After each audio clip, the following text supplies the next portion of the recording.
صاحب میں پابندی سے گزشتہ 15 دنوں سے روزے رکھ رہا ہوں اور آگے بھی پوری زندگی روزے رکھنے کا ارادہ ہے. روزے کی حالت میں ہی مرنا چاہتا ہوں. مجھے تو لگتا ہے روزے سے ہی مر جاؤ گے آپ. جبکہ میری والدہ کہتی ہیں کہ اتنے روزوں کا فائدہ نہیں ہے, صرف پیر جمعرات کو رکھو. بھائی اتنی قوتیں آج کل نہیں ہیں کہ ڈیلی روزے رکھے جائیں. آپ واقعی روزے سے مر جاؤ گے آپ. تو اتنا اپنے آپ کو صحت کو خراب کر دینا کہ اس سے موت یا بیماری ہو تو یہ شریعت میں اچھا کام نہیں ہے. تو روزانہ ڈیلی زندگی بھر روزے نہ رکھیں آپ. بعض صحابہ نے رکھے مگر وہ بھی آخر عمر میں پھر ان کو ندامت ہوئی, پھر نہیں رکھے جا رہے تھے. کیونکہ ایک نیکی جب انسان کنٹینیو کرتا ہے تو اس کو چھوڑنا نہیں چاہیے. تو اتنی کی عادت ڈالیں جتنا افورڈ کر سکتے ہیں. تو میں آپ کو 3 طریقے بتاتا ہوں جو حدیث سے ثابت ہیں روزے رکھنے کے. کسی نے نفلی روزے رکھے ضرور, بالکل. آج معاشرے میں نفلی روزوں کا رواج ہی ختم ہو گیا ہے. عرب الحمدللہ رکھتے ہیں پابندی سے, عربوں میں رواج ہے, عام لوگ بھی رکھتے ہیں, علماء بھی رکھتے ہیں. ہمارے ہاں نفلی روزوں کا رواج ہی ختم ہو گیا ہے, یہ غلط ہے. تو حدیث میں آتا ہے کہ ہر مہینے 3 روزے رکھو.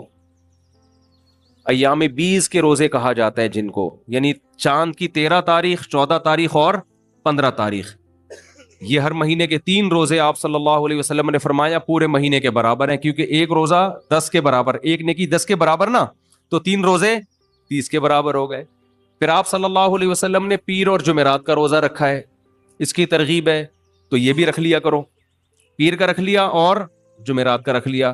ایام 20 میں اگر پیر جمعرات آ گیا تو وہ ڈبل ہو جائے گا, گریبی ہو جائے گی.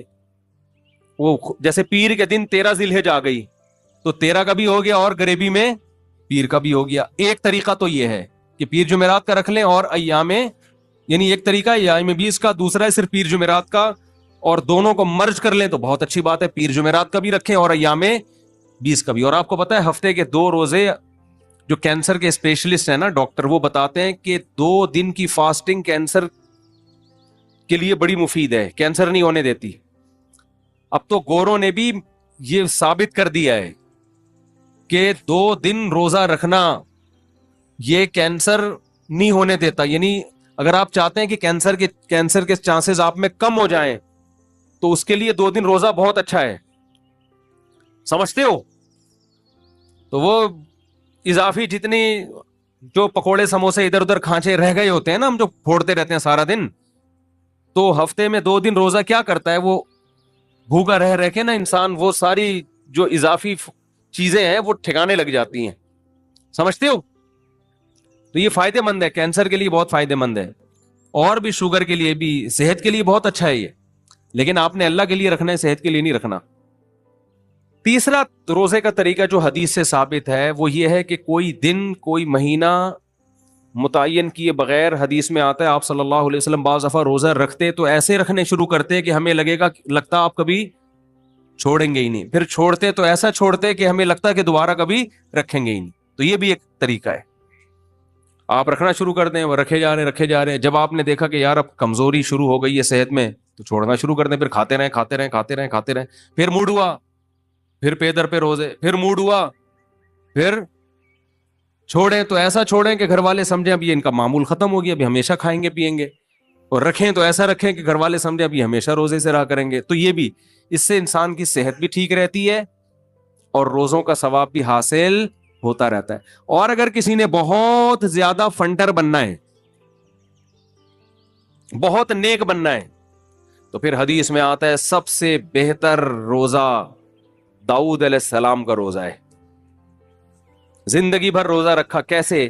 1 دن روزہ 1 دن ناغا, 1 دن روزہ 1 دن ناغا. یہ سب سے بہتر روزہ ہے. کیوں؟ حدیث میں وجہ نہیں بیان کی اس کی کہ کیوں بہتر ہے, لیکن اس کی ایک سرسری غور سے ایک ٹیکنیکل وجہ سامنے آتی ہے. بتا دوں وجہ. دیکھو, روزے کا بنیادی مقصد ہے روحانی طور پر خود کو طاقتور بنانا, جسمانی طور پہ کمزور کرنا. یہ روزے کا مقصد نہیں ہے, کیونکہ حدیث میں آتا ہے طاقتور مومن اللہ کو کمزور مومن سے زیادہ محبوب ہے. سمجھتے ہو؟ اگر آپ ڈیلی روزے رکھتے رہو گے ڈیلی, تو آپ جسمانی طور پر کمزور ہونا شروع ہو جاؤ گے. چلو گے لاغری کے ساتھ, بات کرو گے, بڑی ویکنیس ہوتی ہے. ہم نے بھی تجربہ کر کے دیکھا ہے. ہمیں طالب علمی کے دور میں دن جوش چڑھا تھا, ہم نے گرمیوں میں 4.5 روزے رکھنا شروع کیے. گرمیوں کے روزے تھے, میں اتنا باریک ہو گیا تھا, اتنا باریک کہ محلے والے کہہ لیں بھائی کیا ہو گیا ان کو غائب ہونا شروع ہو گیا تھا. تو وہ بعض دفعہ انسان پہ غلبہ ہوتا ہے نا, تو یہ پھر اس سے انسان میں چڑچڑاپن پیدا ہو جاتا ہے. جب انسان کمزور ہوتا ہے تو غصہ آتا ہے بہت زیادہ. تو مجھے اندازہ ہو گیا تھا یار میں بات بات پہ لڑ رہا ہوں لوگوں سے, پڈے کر رہا ہوں, غصہ کر رہا ہوں. لڑنے کی طاقت ہوتی نہیں ہے. کمزور آدمی کو غصہ زیادہ آتا ہے, لڑنے کی پاور اس میں ہوتی نہیں. وہ جذبات سے ہی اگلے کو دبانے کی کوشش کر رہا ہوتا ہے, اور اگلا تھوڑا سا مکہ دکھا دے تو یہ ڈر جاتا ہے. یہ تو کمزوری یہ ایک عیب ہے, جان کر کمزوری. تو کنٹینیو روزہ رکھنے سے, بار بار مسلسل آپ رکھتے ہی چلے جائیں گے تو روحانی قوت تو بڑھتی ہے, لیکن جسمانی قوت کمزور. اور روحانی بھی بہت زیادہ نہیں بڑھتی. وجہ اس کی ہے کہ آپ کو عادت ہو جاتی ہے. روحانی قوت بڑھتی ہے نفس کی مخالفت سے, اپنی چاہتوں کی مخالفت سے. تو جب آپ رکھتے رکھتے رکھتے عادی ہو جاتے ہیں تو وہ وہی آپ کے روٹین کا حصہ بن جاتا ہے. کوئی الگ سی چیز نہیں لگتی آپ کو. آپ کا پتا ہے بھائی میں نے صبح 4 بجے کھانا کھانا ہے, پھر افطاری کے وقت کھانا ہے, یہ روٹین میں آ گئی نا ایک چیز. تو ایک دن روزہ ایک دن چھوڑا, ایک دن روزہ ایک دن چھوڑے میں کیا ہوتا ہے کہ جب ایک دن روزہ ہے اگلے دن ریکوری ہو جاتی ہے. کھائیں گے آپ, پیئیں گے, آپ کا جسم کمزور نہیں ہوتا, لیکن ٹینشن اتنی ہے نا کہ کر کے دیکھو پتا چلے گا, کیونکہ انسان عادی نہیں ہوتا روزے کا. صحیح سمجھ میں آ رہی ہے بات؟ اب دیکھو روزانہ روزہ رکھنا ہے نا تو تھوڑے دن میں عادت ہو جاتی ہے. جیسے رمضان میں ہمیں عادت پڑ جاتی ہے نا 10-15 روزوں کے بعد, یار صبح اٹھنا ہے, یہ تو روٹین کا ایک حصہ ہے. ایک دن روزہ رکھا, ایک دن چھوڑا, جیسے وہ والا واقعہ ہے نا, وہی بتاتا ہوں میں. ایک دن روزہ رکھا, ایک دن چھوڑا, اب دوبارہ اگلے دن رکھنا بڑا مشکل ہوتا ہے. حقیقت ہے, کیونکہ آپ نے کل پراٹھا کھایا تھا, چائے بھی پی تھی, گٹکا بھی ٹائم پہ, اور سٹے مٹے بھی, نسوار بھی, سب چیزیں ہو گئی. اب دوبارہ یار یہ مشکل ہوتا ہے. تو نفس کے خلاف مجاہدہ بہت سخت ہوتا ہے. تو روحانی قوت بہت اسپیڈ کے ساتھ بڑھتی ہے. اپنی چاہتوں کی مخالفت سے قوت بڑھتی ہے نا روحانی. تو چاہتوں کی مخالفت بہت ہوتی ہے. آدمی کو اپنی خواہشات پہ کنٹرول کرنے کا بہترین ملکہ پیدا ہوتا ہے اس سے, کہ میرے ہاتھ میں جب چاہوں گا کھانا چھوڑ دوں گا, جب چاہوں گا کھانا شروع کر دوں گا. اور صحت خراب نہیں ہوتی بلکہ اور اچھی ہو جاتی ہے, کیونکہ روزانہ 3 ٹائم کھانا کسی کتاب میں نہیں لکھا کہ صحت کے لیے ضروری ہے, بلکہ ہر کتاب میں لکھا ہے روزانہ 3 ٹائم پھوڑنا صحت کے لیے نقصان دہ ہی ہے, فائدے مند بالکل بھی نہیں ہے. تو ایک دن روزہ رکھیں گے, ایک دن کھائیں گے, آپ بالکل فٹ فاٹ رہیں گے اور اچھے ہو جائیں گے جسمانی لحاظ سے. لیکن دل کی چاہت کی ایسی مخالفت ہوگی کہ آپ بہت تکلیف میں ہوں گے. لیکن اس سے آہستہ آہستہ آپ کو خواہشات پہ کنٹرول کرنے کی صلاحیت پیدا ہو جائے گی. آپ کے ہاتھ میں ہوگا بھائی, میں جب چاہوں گا کھا سکتا ہوں, جب چاہوں گا روزہ رکھ سکتا ہوں.